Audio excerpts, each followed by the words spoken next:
Graça e paz, irmãos. Todos juntos agora para o nosso estudo bíblico dessa quarta-feira.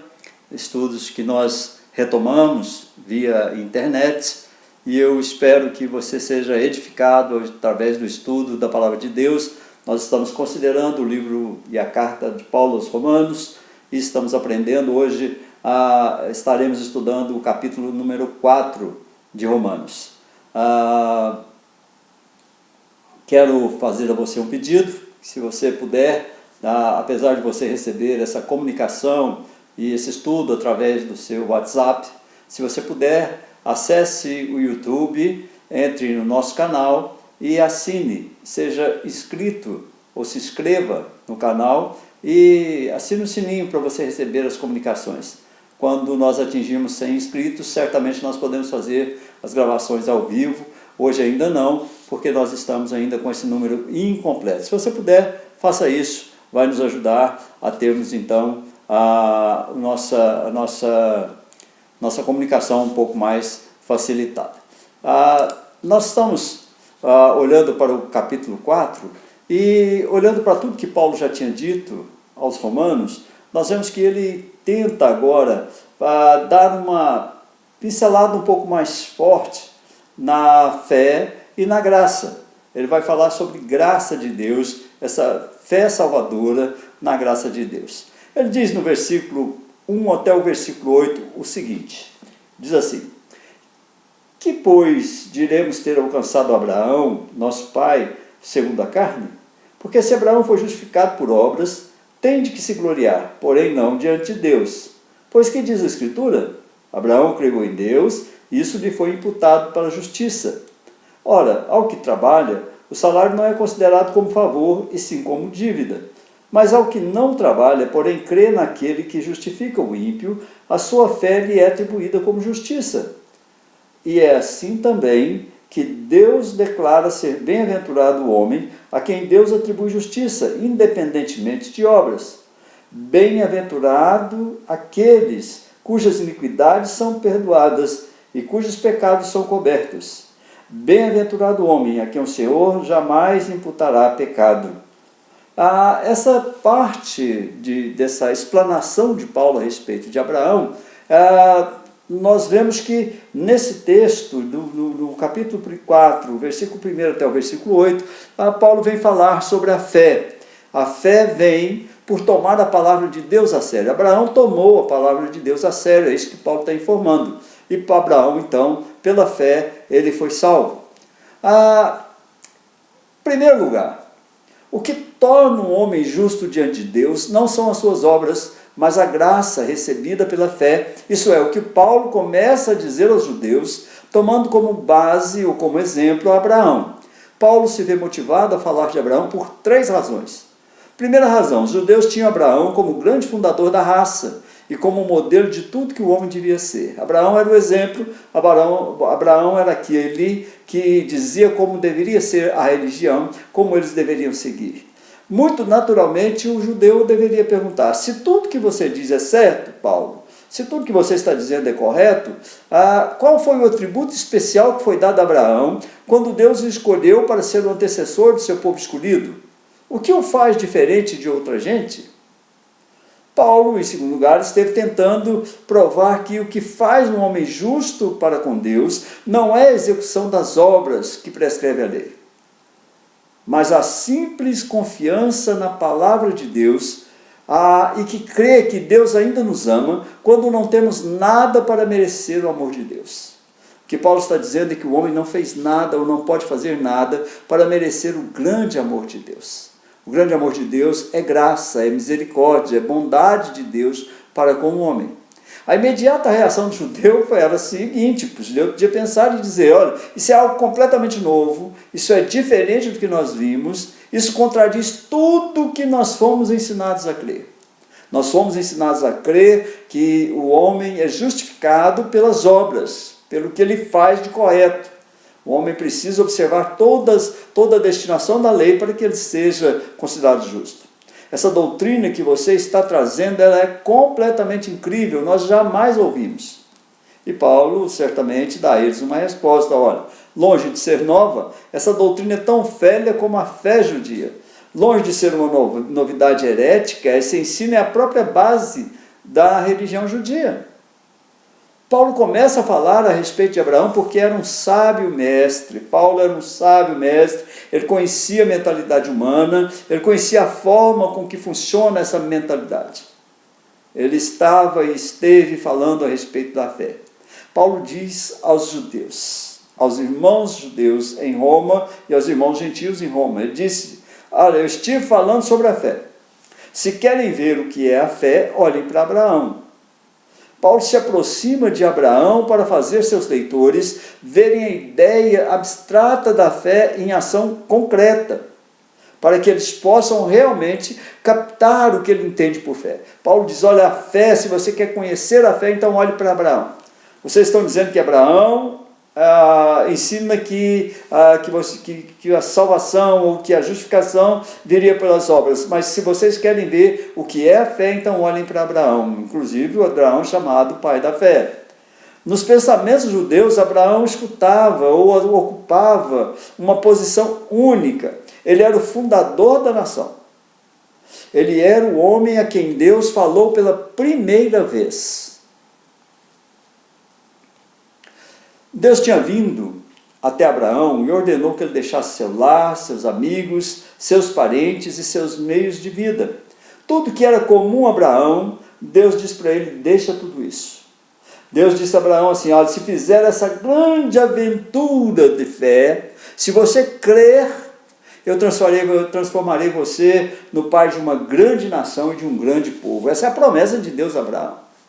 Deus tomou Abraão de um lugar idólatra, de um povo idólatra, e diz a ele: se você apresentar a sua fé, se você crer, eu transformarei você numa grande nação, num grande povo. Dali em diante, Abraão tinha crido em Deus, na promessa de Deus pela palavra. Ele não discutiu, ele não duvidou, ele saiu sem saber aonde ia. Hebreus capítulo 11, versículo 8.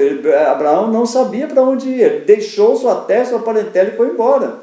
Ele confiou em Deus completamente e não discutiu, ele tomou a Deus pela palavra. Não foi o fato de Abraão ter executado meticulosamente a ordem da lei que o pôs em especial relação com Deus. Foi a completa fé de Abraão em Deus, a completa aceitação da palavra de Deus, sua completa disposição de abandonar a sua vida nas mãos de Deus. Isto era para Paulo a fé. E foi esta fé de Abraão que fez com que Deus o reconhecesse como um homem fiel. Os rabinos estavam tão apaixonados por sua teoria de obras que insistiam que Abraão foi escolhido por suas obras. Embora eles tivessem que sustentar que ele conheceu a lei com antecipação, embora a lei ainda não tivesse chegado. A lei vai chegar depois. E aqui nós encontramos novamente a ruptura básica entre o legalismo judeu e a fé cristã. O pensamento básico dos judeus era que o homem devia ganhar o favor de Deus. O homem precisava merecer o favor de Deus. O pensamento básico da cristandade é que o homem nunca pode ganhar o favor de Deus. Tudo que ele puder fazer, tudo que ele pode fazer é crer em Deus pela palavra de Deus e arriscar tudo sobre a fé de que as promessas de Deus são certas e são verdadeiras e vão acontecer. O homem cristão precisa ter fé, precisa crer que ele pode ter acesso às bênçãos de Deus através dessa fé e não daquilo que ele puder fazer. Paulo tinha razão. Abraão entrou em uma relação justa com Deus, não porque ele tivesse feito todo tipo de obras legais, mas sim porque ele se lançou, tal como era, sobre a promessa de Deus. Abraão aceitou a palavra de Deus. Ele creu na palavra de Deus. Isso o justificou. A maior descoberta da vida cristã, irmãos, é que não precisamos nos torturar com uma batalha perdida para ganhar o amor de Deus. Tudo o que nós precisamos é aceitar com completa confiança o que Deus nos oferece. Verdade é que depois disso todo homem está na obrigação de ser merecedor desse amor ao longo de toda a sua vida. Então as obras que você faz hoje não são para conquistar o favor, a graça de Deus, mas são porque você já recebeu a graça de Deus. Porque agora você crê nele, aí então você dedica a ele as suas obras. Mas já não é mais o criminoso tentando obedecer uma lei impossível. O homem era um criminoso tentando obedecer uma lei que lhe era impossível praticar. Mas agora esse homem cristão é um amante oferecendo sua totalidade àquele que o ama, quando a gente já não é mais merecedor desse amor. A origem do serviço cristão, irmãos, não é a obrigação de fazer tudo que a lei manda ou obriga. Não é isso. Isso não é a origem do serviço cristão. A origem do serviço cristão é o amor que leva o ser a servir independentemente de qualquer razão ou de qualquer obrigação para o serviço.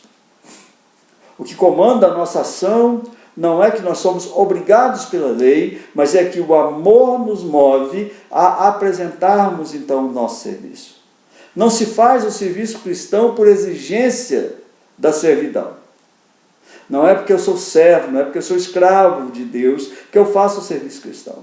Mas é a compulsão, é a exacerbação de um coração, o derramar de um coração rendido aos pés do nosso Senhor. Isso é que faz o meu serviço cristão. Toda vez que você se achar obrigado a fazer algo para Deus, entenda, Deus não quer que você faça nada obrigado por uma lei ou por causa de qualquer outra coisa que não seja a rendição do seu coração a Deus.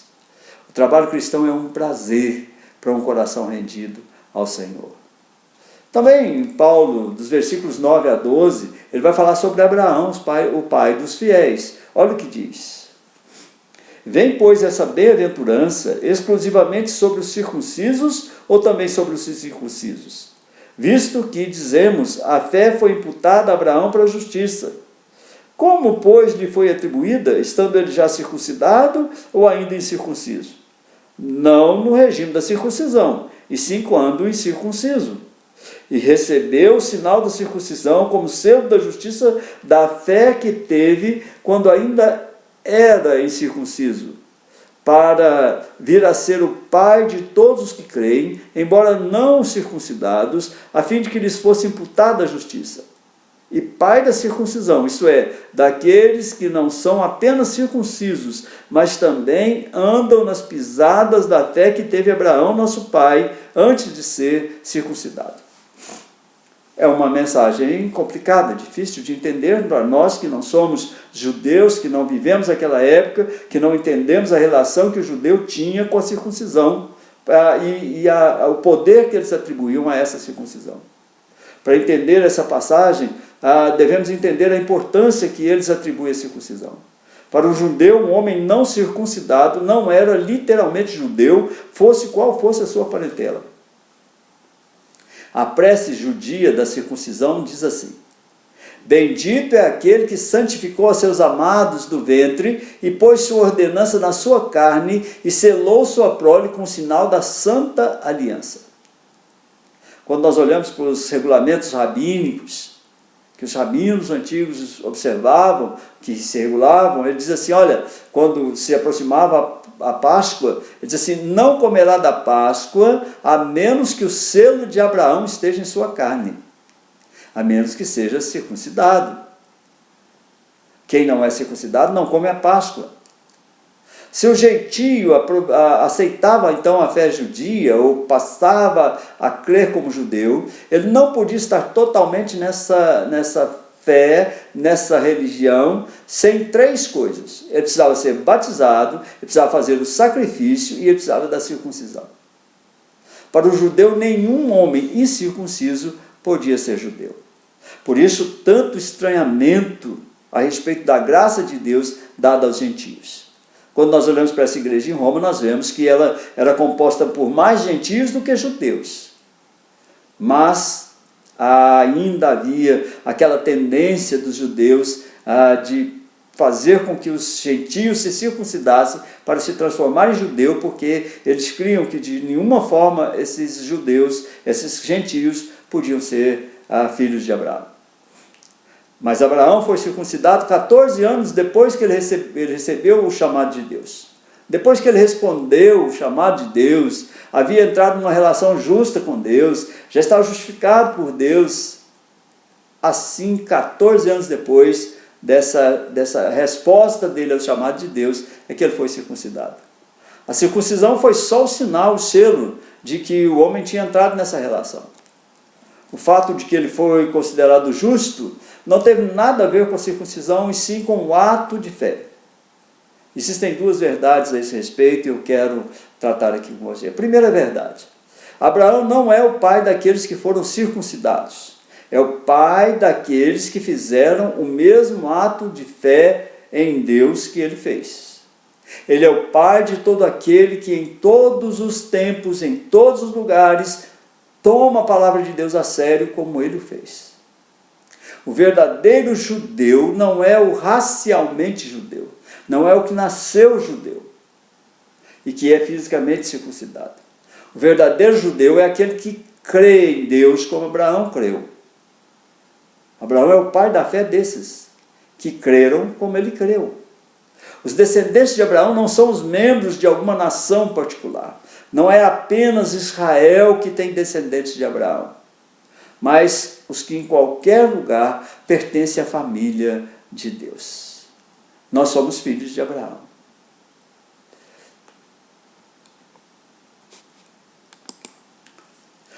Em segunda verdade, o oposto também é verdade. A pessoa pode ser judeu da mais pura linhagem, pode ser circuncidado e pode não ser descendente de Abraão no verdadeiro sentido. Não tem o direito de chamar Abraão de seu pai. Não tem direito às promessas de Deus porque não tem a confiança e a fé que Abraão teve. Os judeus sempre creram, pelo fato de serem judeus, automaticamente eles desfrutavam do privilégio da bênção de Deus. E tinham imunidade ao castigo de Deus. Eles acreditavam que qualquer que fosse a sua situação, não entrariam no inferno, porque um anjo de Deus os tiraria da porta do inferno e os levaria para o céu, mesmo que não obedecessem a Deus. Aí a prova de que alguém era judeu para eles era a circuncisão.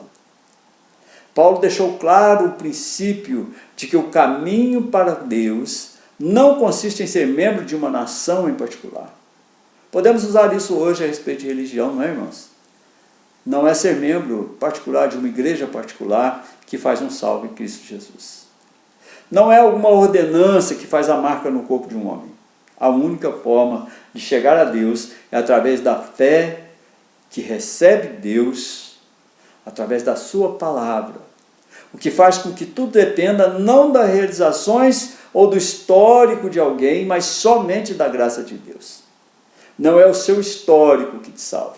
Não é o que você é que te salva. Não é o que você tem que te salva. Não é o que você pode fazer para Deus, qualquer que seja o esforço, qualquer tamanho de esforço que for. Mesmo assim, não é isso que pode te levar a ter paz com Deus. O que pode fazer isso é a sua fé, e ela precisa ser apresentada a Deus de maneira graciosa. Olhando para o versículo 13 e 17, Paulo vai tratar aqui agora a respeito da graça que é tudo. A graça poderosa de Deus, que é todas as coisas, que é tudo que existe. Ele diz o seguinte, olha: não foi por intermédio da lei que a Abraão, a sua descendência, coube a promessa de ser herdeiro do mundo, e sim mediante a justiça da fé. Pois se os da lei é que são os herdeiros, anula-se a fé e cancela-se a promessa. Porque a lei suscita a ira, mas onde não há lei também não há transgressão. Essa é a razão porque provém da fé, para que seja segundo a graça, a fim de que seja firme a promessa para toda a descendência, não somente ao que está no regime da lei, mas também ao que é da fé que teve Abraão. Porque Abraão é o pai de todos nós. Como está escrito, por pai de muitas nações te constituí, perante aquele no qual creu, o Deus que vivifica os mortos e chama à existência as coisas que não existem. Deus fez a Abraão uma grande, maravilhosa promessa. Abraão se tornaria então uma grande nação, e nessa nação, toda nele, na pessoa de Abraão, todas as nações seriam benditas, todas as famílias da terra. Está lá em Gênesis capítulo 12, versículo 2 e 3. Abraão se tornaria uma grande nação, e em Abraão seriam benditas todas as famílias da terra. Na verdade, a terra lhe seria dada por herança. Abraão recebeu essa promessa por causa da sua fé, da sua confiança, da crença, da rendição que ele depositou em Deus. Não foi porque ele acumulou méritos fazendo obras da lei. Foi uma generosa resposta da graça de Deus à absoluta fé de Abraão. A promessa, como diz Paulo aqui, dependia de duas coisas, e só dessas duas coisas. Dependia especialmente da livre graça de Deus e dependia da perfeita fé de Abraão. Da perfeição da submissão à palavra de Deus. Paulo via assim com clareza que a atitude do judeu tinha feito. Tinha destruído completamente a promessa. Por essa razão, ninguém pode cumprir fielmente a lei, ninguém pode, em sua imperfeição, satisfazer a perfeição que é Deus. É impossível qualquer homem salvar-se por obras, porque qualquer obra do homem é injusta diante de Deus. O homem não pode justificar-se através das suas obras e andar perfeitamente cumprindo toda a lei de Deus, porque o homem é imperfeito e ele não consegue satisfazer a Deus, que é totalmente perfeito. Se a promessa depender de guardar a lei, a mesma nunca pode ser cumprida. Ela jamais será cumprida.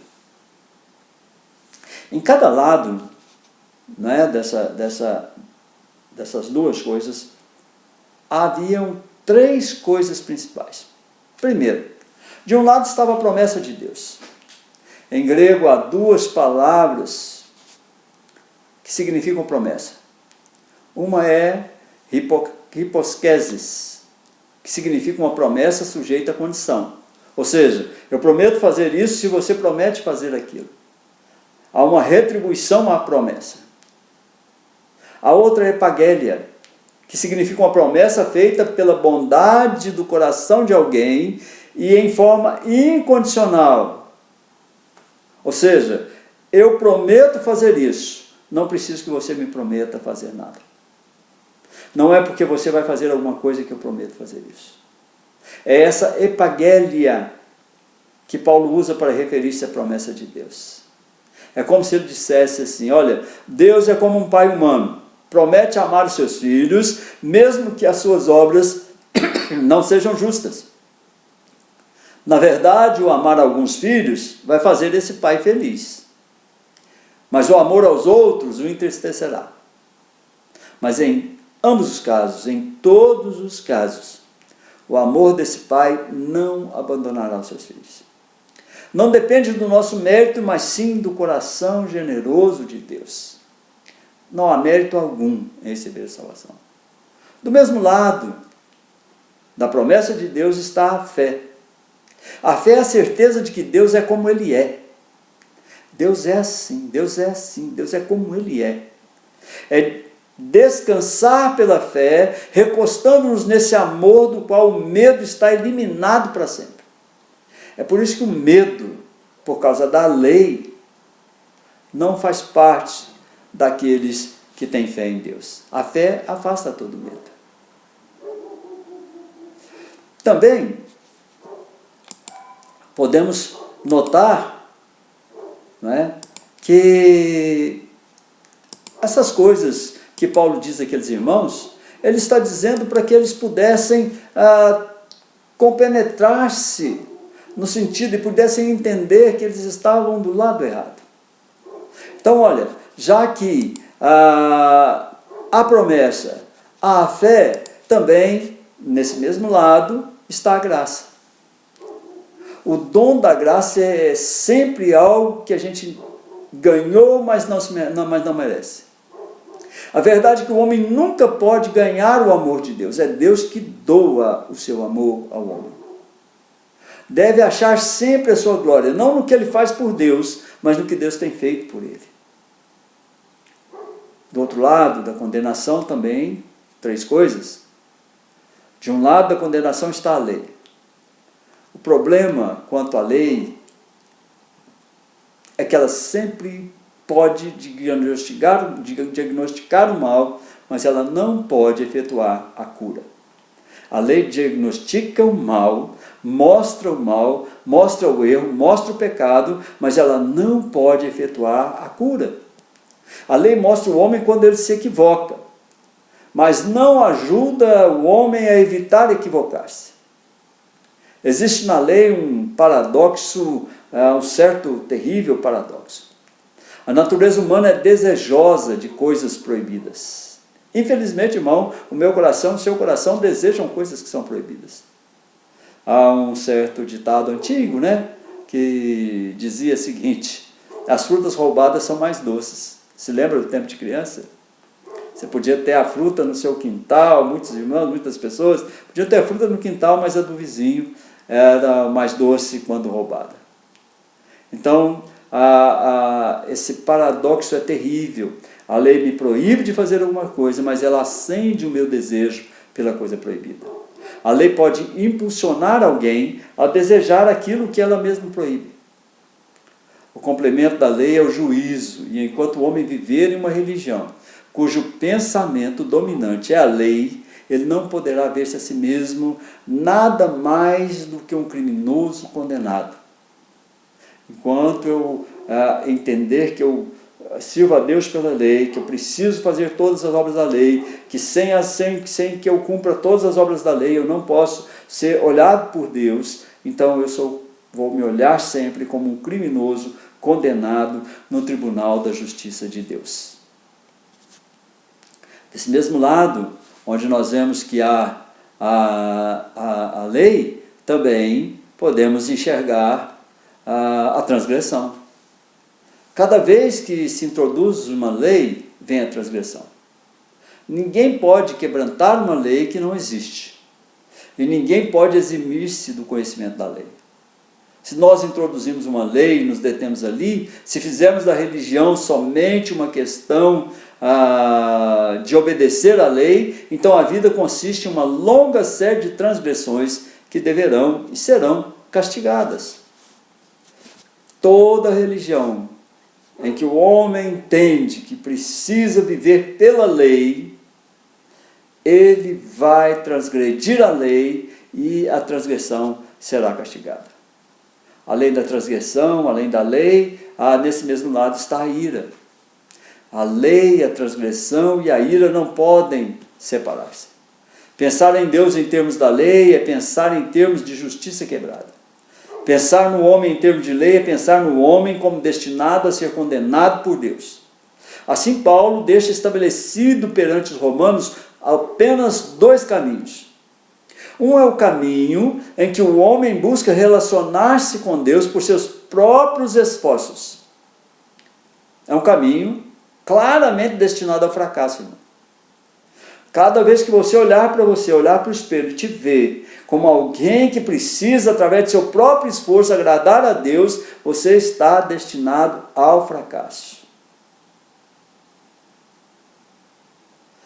O outro caminho que Paulo fala e diz aqui aos irmãos romanos, é um caminho no qual o homem, em corajosa fé, entra numa relação com Deus, que pela graça de Deus já existe, e no qual só deve entrar com confiança. É o homem que deposita sua fé, deposita sua confiança em Deus. Sabe que é um pecador, tem problemas com o pecado, luta contra ele, mas tem certeza da graça de Deus que supre aquilo que ele precisa para estar numa relação boa com Deus. Supre o sacrifício que já foi feito de uma vez por todas lá na cruz. Assim, irmãos, nós vamos para o final desse capítulo, versículo 18, até o versículo 25, que diz o seguinte: Abraão, esperando contra a esperança, creu, para vir a ser pai de muitas nações, segundo lhe fora dito, assim será a tua descendência. E sem enfraquecer na fé, embora levasse em conta o seu próprio corpo amortecido, sendo já de 100 anos e a idade avançada de Sara, não duvidou por incredulidade da promessa de Deus, mas pela fé se fortaleceu, dando glória a Deus, estando plenamente convicto de que ele era poderoso para cumprir o que prometera, pelo que isso lhe foi também imputado para a justiça.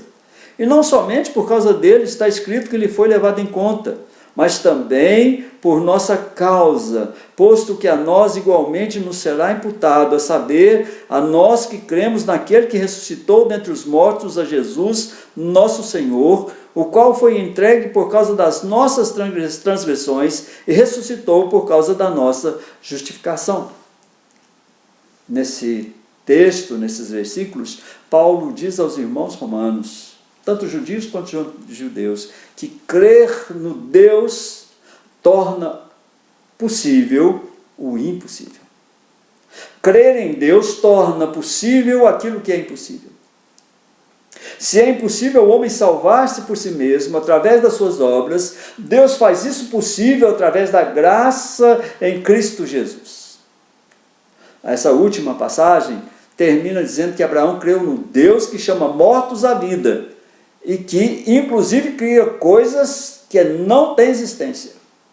Deus é quem chama os mortos à vida. Paulo vai dizer em outra situação de que todos pecaram e carecem da glória de Deus. Então Deus chama os mortos à vida. O morto não tem a possibilidade nenhuma, irmãos, de buscar a vida.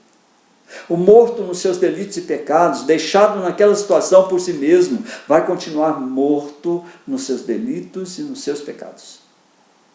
Ou Deus tem misericórdia dele e derrama a sua graça, e o Espírito Santo faz com que a fé salvadora em Cristo Jesus atinja aquele coração, ou ele vai morrer dos seus delitos e pecados.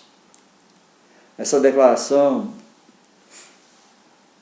de que Abraão creu no Deus que chama os mortos à vida e cria as coisas que não têm existência, transporta os pensamentos de Paulo a outro exemplo sobressalente da vontade de Abraão de crer em Deus, de confiar nele e de levar sua palavra a sério. Essa promessa de que todas as famílias da terra seriam benditas em seus descendentes. Ela foi dada a Abraão quando ele era um homem velho. Aqui, Paulo diz que ele já tinha 100 anos. 100 anos. A mulher dele, Sara, já tinha 90 anos de idade. Gênesis capítulo 17, versículo 17. E ali, nesse contexto, é que surge a promessa que nasceria um filho. Naturalmente, é uma promessa que, se não fosse por Deus, jamais seria cumprida. Meu irmão. Abraão já estava amortecido, já não poderia ter filhos.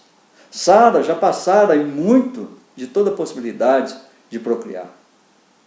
E ela jamais poderia conceber um filho já naquela idade, naquelas condições. Mas Abraão creu que a promessa de Deus era certa. Ele creu naquilo que Deus dizia, e ele cria que aquilo que Deus dizia, Deus faria.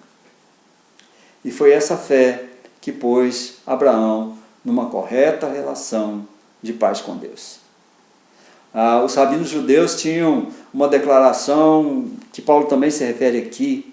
Eles diziam, o que está escrito de Abraão está escrito também de seus filhos. O que eles queriam dizer com isso?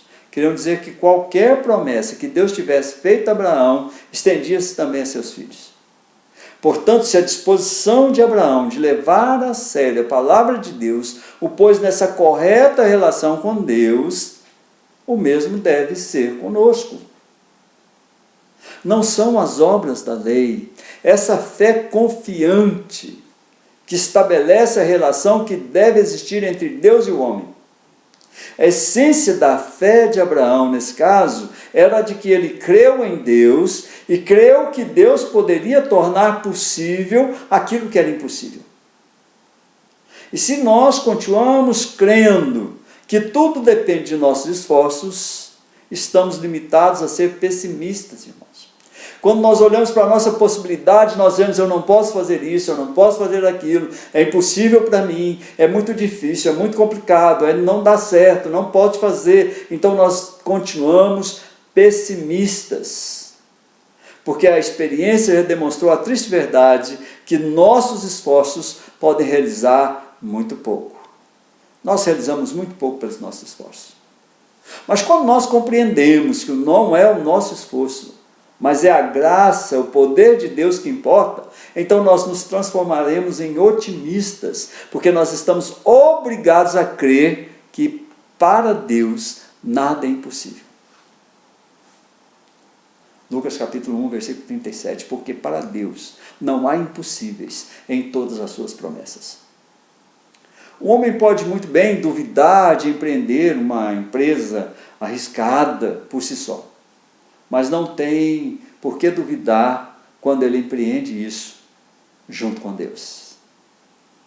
Ann Hunter Smith, ou Small, uma grande professora missionária, conta como seu pai, que era também um missionário, estava acostumado a dizer: oh, quão maus e tolos são os que não fazem, a não ser grasnar.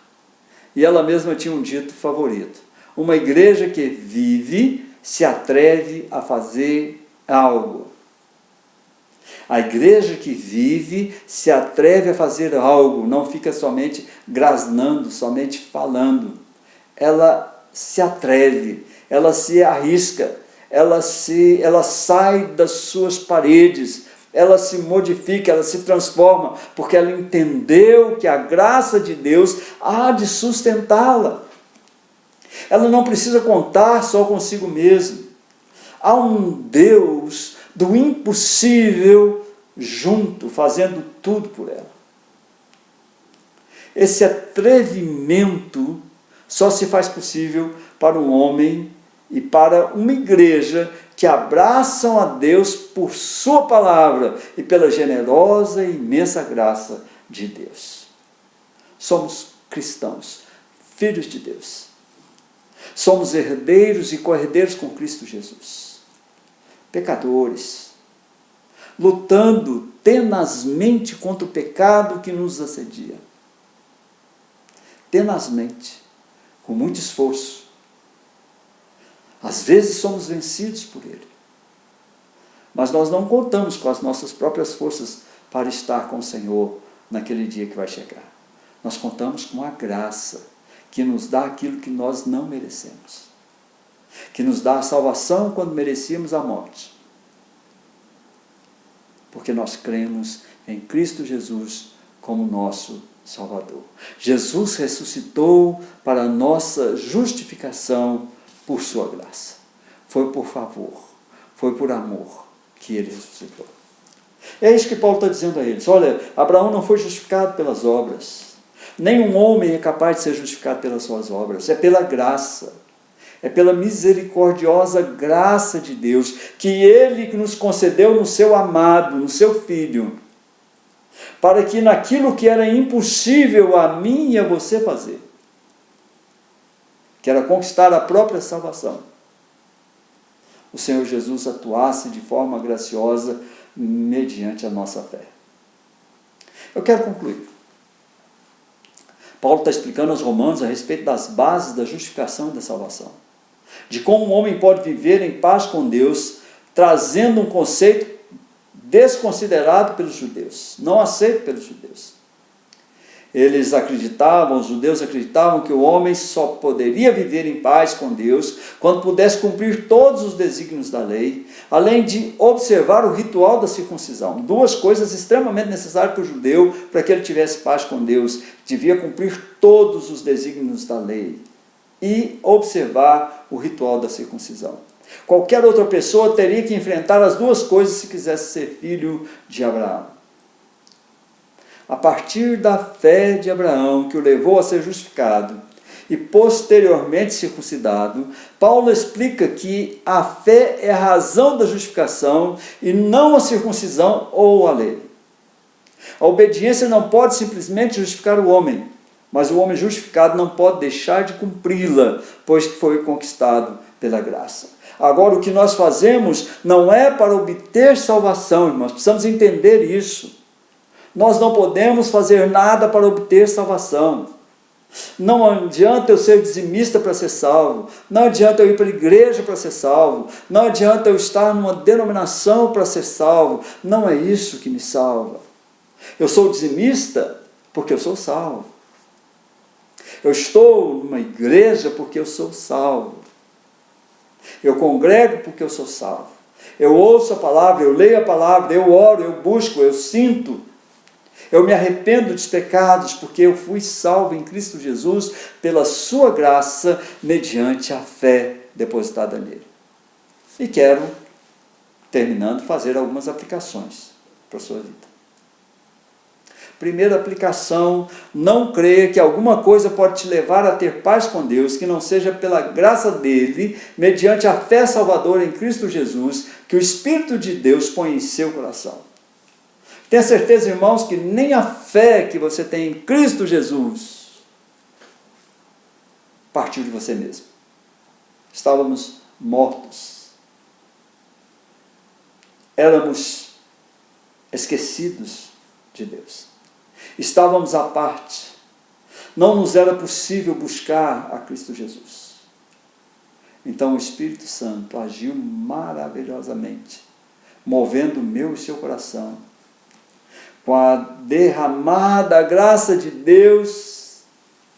Essa fé agora no nosso peito, no nosso coração, atinge a capacidade de crer que Jesus nos salva. E aí nós temos paz com Deus. Então não é qualquer coisa pode te levar a ter paz com Deus. Apenas a graça dele, apenas a salvação mediante a fé salvadora de Cristo Jesus e o agir sobrenatural do Espírito de Deus no seu coração pode te convencer de que você é uma pessoa salva. Segunda aplicação. Não acredite que cumprir todos os mandamentos e toda a lei divina pode salvá-lo, porque você jamais poderá cumprir integralmente tudo sem falhar em uma sequer. Jesus disse que cumprir a lei, aquele que acredita que pode ser salvo pela lei, se apenas uma daquelas leis for quebrada, ele é culpado de todas as outras. E nós sabemos que a lei de Deus, os ensinos de Deus, a palavra de Deus, muitas vezes não encontra eco no coração humano. Não acredite que você pode cumprir todos os mandamentos, toda a lei divina. Você jamais poderá fazer isso. Você vai falhar. Terceira aplicação da sua vida. Não pense que a sua salvação se perde, porque de alguma forma você peca e continuará pecador. Todos pecam e todos estão separados de Deus, e a não ser que Cristo Jesus exerça o seu perdão, naqueles a quem o Espírito Santo infunde a fé para se arrepender, a não ser assim, não há salvação. A sua salvação não se perde, porque ela não depende de você. Uma vez que você creu, uma vez que você foi entregue por Deus a Cristo Jesus para crer nele e depositar a sua confiança nele, a partir desse momento em que você exerceu uma fé salvadora, impulsionada pelo Espírito Santo de Deus no seu coração, a partir desse momento você se encontrou com a sua salvação em Cristo Jesus. Nada poderá separar você do amor de Deus que está em Cristo Jesus, diz o apóstolo Paulo no capítulo, logo mais à frente, quando nós vamos estudar, já chegaremos lá. Nada poderá impedir você de viver no amor de Jesus Cristo. Paulo vai falar depois, a partir do capítulo 5, e eu quero ler o primeiro versículo do capítulo 5. Diz o seguinte: justificados, pois, mediante a fé, temos paz com Deus, por meio de nosso Senhor Jesus Cristo. A graça de Deus salvadora foi a sua bondade e a sua misericórdia, que enviou o seu Filho unigênito, sem pecado, para que vivesse, para que morresse e para que ressuscitasse, nos justificando, pagando o preço do nosso pecado.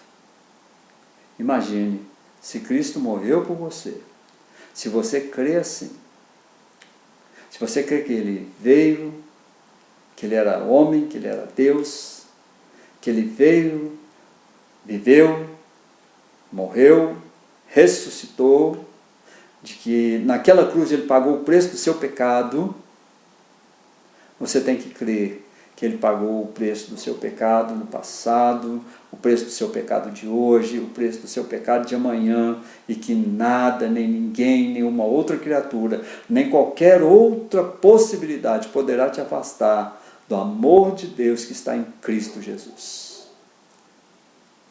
Deus te abençoe. Eu quero terminar orando por sua casa, por sua família, dizendo a você que nós vamos continuar com os estudos. O próximo estudo bíblico, na próxima quarta-feira ou quinta-feira, será no capítulo 5. Mas eu te peço, vá lá no canal do pastor Belmiro Campos, né? Entre no YouTube, vá lá e se inscreva para a gente poder, daqui a pouco, estar fazendo isso online, para que você esteja junto comigo e não precise ser gravado. Eu espero que Deus te abençoe muito, que Deus te dê a graça de permanecer sempre na presença dEle, de que Deus te abençoe muito na sua vida e de que em tudo você seja mais que vencedor por Cristo Jesus. Deus te abençoe, nós vamos orar e assim agradecer a Deus por esses momentos. Eu me lembro de quando nós estávamos juntos aí na igreja, não é? Toda quarta-feira, e eu podia levar isso por escrito para você, mas agora vai assim por internet. Você pode guardar, e eu te aconselho, irmão, pegue a sua Bíblia, leia, ouça os comentários, né, que são de comentaristas muito melhores que eu para a interpretação da própria palavra de Deus, mas ouça as interpretações e confira com a palavra de Deus, para que você seja edificado, para que essa palavra possa fazer diferença na sua vida. Vamos orar. Ó Deus Todo-Poderoso, Criador do céu e da terra, eu te agradeço, ó Deus, por essa oportunidade que nós temos, ó Deus, de aprender um pouco mais da tua palavra. Ó Deus, desperta o interesse da tua igreja em observar, ó Deus, a tua palavra, em ler a tua palavra, em entender a tua palavra, ó Deus, em estudar a tua palavra. E assim, ó Deus, o Senhor haja profundamente no coração de cada um, transformando cada um de nós, ó Deus, em cumpridores da palavra do Senhor. Eu te agradeço, ó Deus, por essa oportunidade.